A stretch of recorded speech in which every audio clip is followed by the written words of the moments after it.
Hello, I am Blue Blob Zero, and this is Cube World Lore or Lore Cubed. I apologise for any sound in the video before we begin. It's very hot here in the UK, and I've had to have at least one window open, close the other, so there shouldn't be that much sound, but there might be some. Okay, so here we have the lemon beetle. Now there are different types of beetle. We've got the bark beetle, the fire beetle, the lemon beetle as we've just seen, and the snout beetle. Now, apart from the snout beetle, all these beetles are melee, but the snout beetle actually has a ranged spit attack that it does.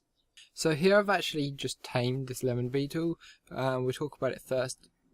So what exactly are beetles? Now, all beetles display the same behaviour and have changed in the same way. Now, before the turning, they were the size of an orc's fist, so not that big really. However, recently, since the turning, the plants of the land have grown exponentially and nothing has been able to stop them.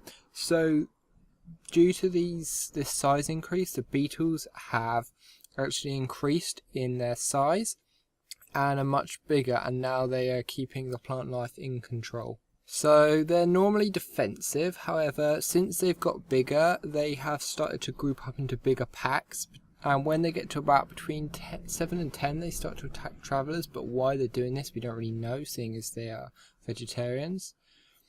They will never get bigger than 10 beetles in a group, because as soon as they get to between 7 and 10 beetles, they will start to attack outposts, and they will not stop attacking stuff until a few of them die, so they get lower. It's a bit weird about why they do this, but they never get above 10 beetles in a group. They don't split off into groups like the wolves do. It's a bit weird why they do that. So that's the beetles. Now we've got the crow.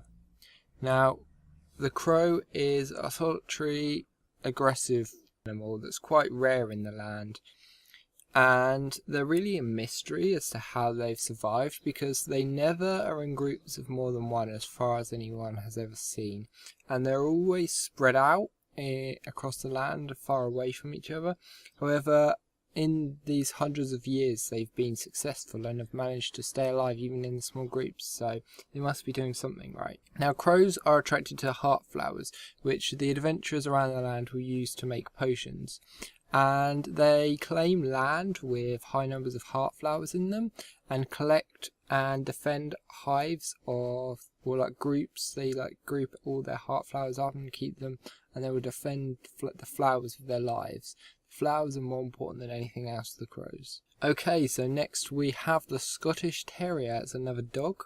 This is the smallest dog, but also the strongest. It's unknown exactly what gives them the strength, but they're not to be taken lightly. They seem to have a large territory, and they don't mind too much when people enter, or the different races enter, or other animals really enter. The only thing they get annoyed about is when stuff starts destroying the ground. So if you bomb the ground, if ogre starts attacking, or a troll even, more than anything, it's a troll or a saurian maybe will start destroying the land, that's when they get really annoyed, and they will attack whatever caused the destruction without worry for their life, and they would sacrifice their life to attack whatever was destroying the land.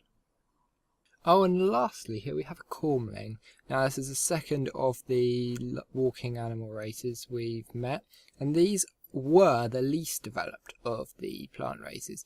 They used to drag themselves around with their arms, having no legs, and they just slide around on their body, and they weren't really exactly very threatening. They couldn't move very fast. Now they just absorbed the sun's rays, and so they weren't particularly worried about. However, recently, since the turning, they have actually grown legs, as you can see, and they can move around quite often.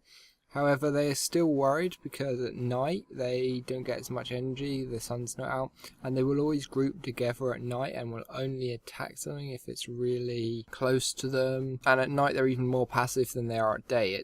At day they might attack someone if they encroach too far on their territory, but at night they're completely passive unless something's right up attacking them. They also have a strange hatred for the dogs of the land, and if they see a dog they will attack it without fail. Okay, this has been Lore Cubed, episode 4.